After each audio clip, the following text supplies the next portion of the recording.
Hola, buenas tardes. Mi nombre es Lomarly García, estudiante del tercer trimestre de Derecho en el Instituto de Estudios Superiores de Investigación y Posgrado, la cual a su vez maneja una extensión con la Universidad de Falcón. El día de hoy vamos a conversar un poco sobre el derecho constitucional. Como primer punto, tenemos la definición de derecho constitucional.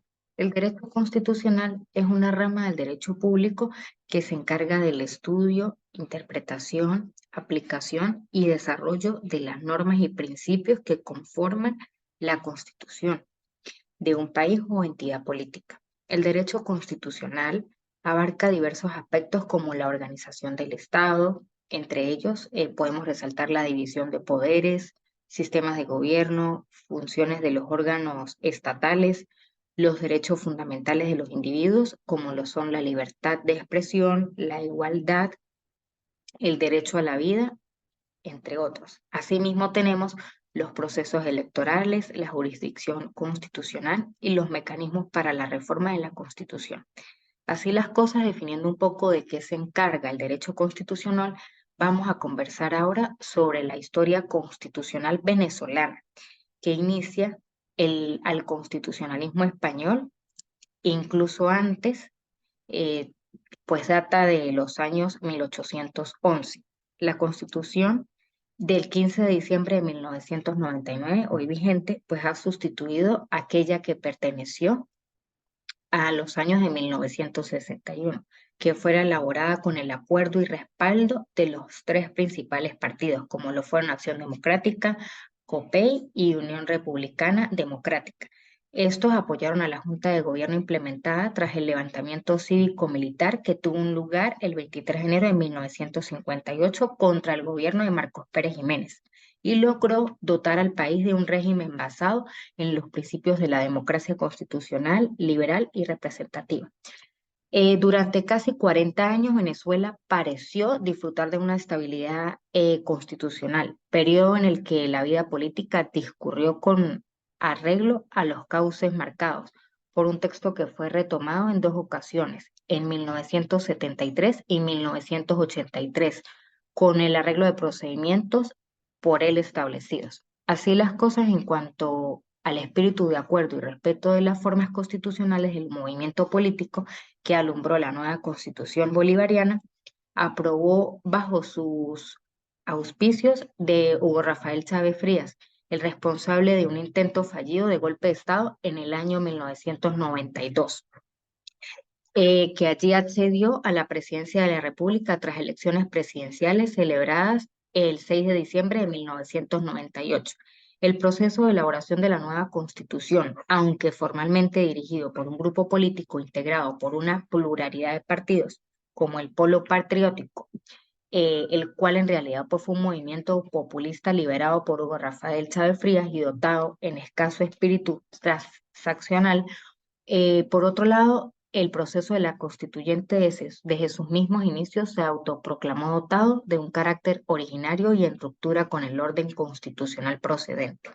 De ello, da una buena prueba tanto de la expresión con la que Hugo Chávez aludía a la Constitución de 1961 como una moribunda, el calificativo popular con el que se conoció la Asamblea Constituyente, que fue la soberanísima. En todo caso, la tensión entre la llegada al poder de Chávez y su polo patriótico a través de procedimientos constitucionalmente regulares y su inmediata proclamación de la ruptura con el orden constitucional precedente, va a dar lugar intenso e interesante a un debate jurídico entre los defensores del mantenimiento del estatuto constitucional preconizado por los partidos tradicionales y con el apoyo en la fuerza jurídica de la Constitución de 1961 para regir su revisión y los partidarios a la Asamblea Constituyente cediente a una encarnación de la voluntad popular. Partiendo de esto, pues ocurrieron una serie de eventos, la secuente convocatoria y la celebración de un referéndum popular convocado al margen de las prescripciones de la Constitución de 1961 para superar los escollos, lo que estaba pasando en ese momento de la reforma constitucional.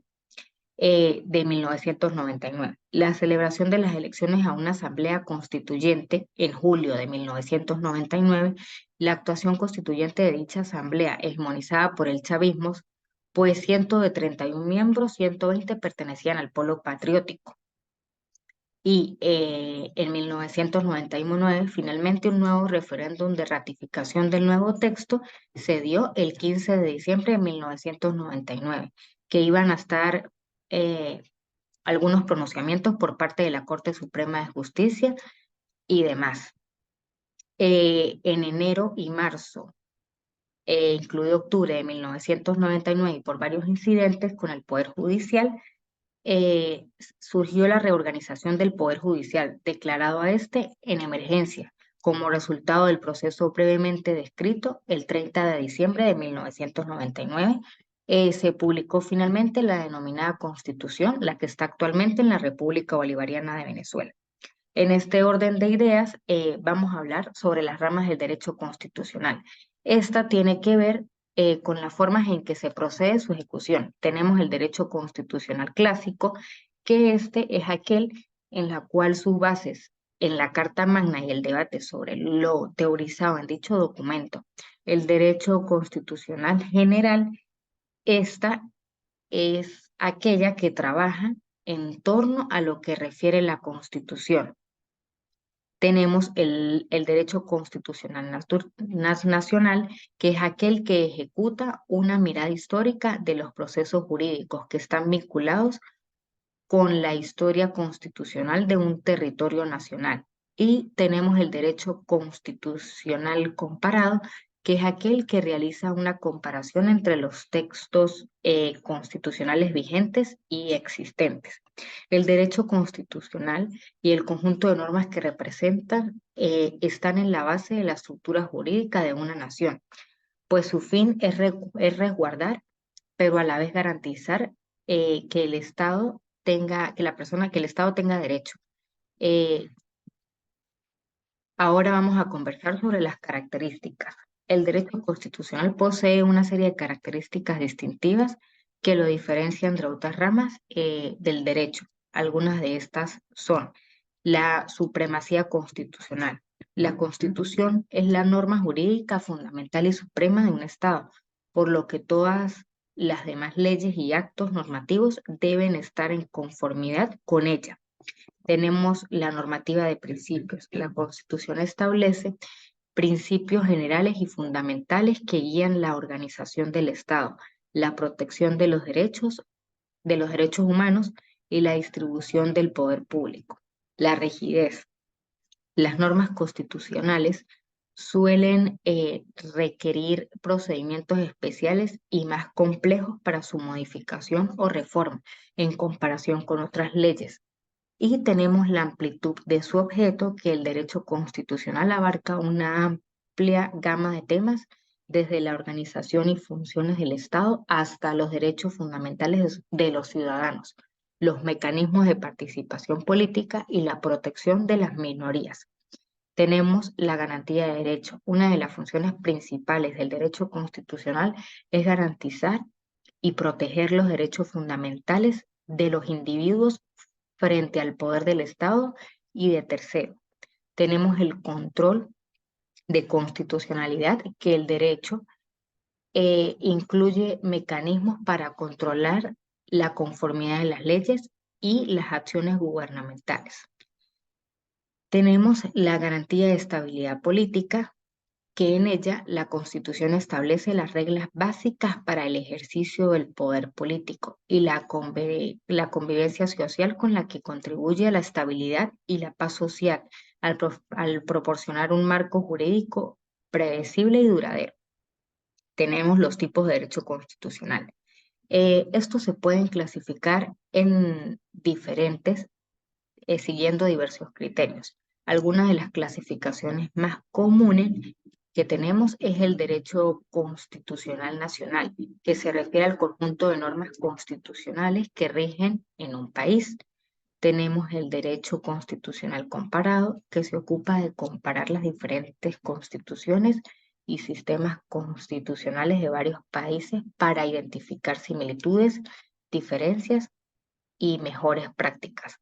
Tenemos, según la naturaleza de las normas, que el derecho constitucional positivo se refiere al conjunto de normas constitucionales que están efectivamente en vigor en un país en un momento dado. Y el derecho de constitución teórico, que se refiere al estudio y análisis de los principios y conceptos constitucionales independientemente de su aplicación en la práctica. Según la forma de gobierno, el derecho constitucional monárquico se refiere al conjunto de normas constitucionales que rigen en los países, que tienen una forma de gobierno monárquica donde el poder está investigado en un monarca. Tenemos el derecho constitucional republicano, que se refiere al conjunto de normas constitucionales que rigen en los países. Estos tienen una forma de gobierno republicana, donde el poder reside en el pueblo y se ejerce a través de representantes elegidos.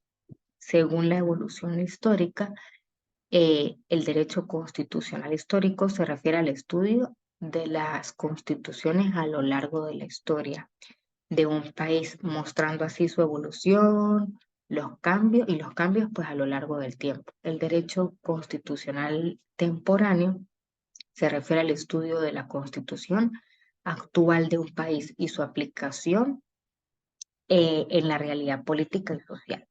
Tenemos las formas del Estado. La federación descentralizada es la forma del Estado venezolano durante toda su existencia. Desde 1811 puede decirse que ha sido federal, lo que implica el reconocimiento de autonomías territoriales en el nivel intermedio. Para 1864, desde entonces las denominadas provincias. En esa fecha, precisamente, el triunfo de la Revolución Federal condujo a la adopción definitiva de la forma federal del Estado, que sustituyó a la fórmula mixta de 1830, que a su vez había sustituido la Confederación de 1811, adaptándose la denominación de la República como Estados Unidos de Venezuela, la que se conservó hasta 1953. Pero la Federación Venezolana, a partir de 1901, cuando se produce el colapso del sistema federal, eh, se había instaurado en 1864, pues esta comenzó a ser una federación centralizada, habiéndose centralizado en los órdenes de los 108. El centralismo estatal continuó en 1946-1958, desarrollándose a partir de esa fecha la forma democrática de la federación centralizada que hemos tenido en las últimas décadas. La gran transformación política, pues que había que establecer en la Constitución de 1999 para precisamente afianzar la democracia. Era, por tanto, sustituir efectivamente la federación centralizada por una federación descentralizada, y tal y como lo propusimos formalmente a la Asamblea Nacional Constituyente.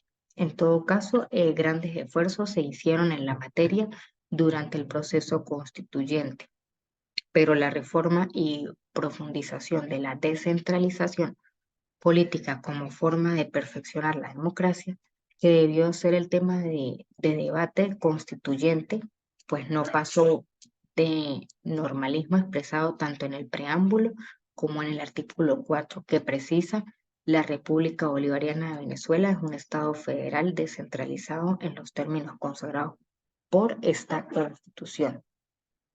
Fórmula más o menos similar al artículo 2 de la Constitución de 1961, que decía que la República de Venezuela es un Estado federal en los términos consagrados por esta Constitución. El Estado venezolano se caracteriza por ser una república federal, democrática y participativa, con un sistema presidencialista de gobierno dentro de la estructura del Estado venezolano. Pues allí se puede identificar varios tipos de poderes y órganos, así como la división territorial del país. Muchísimas gracias por su atención.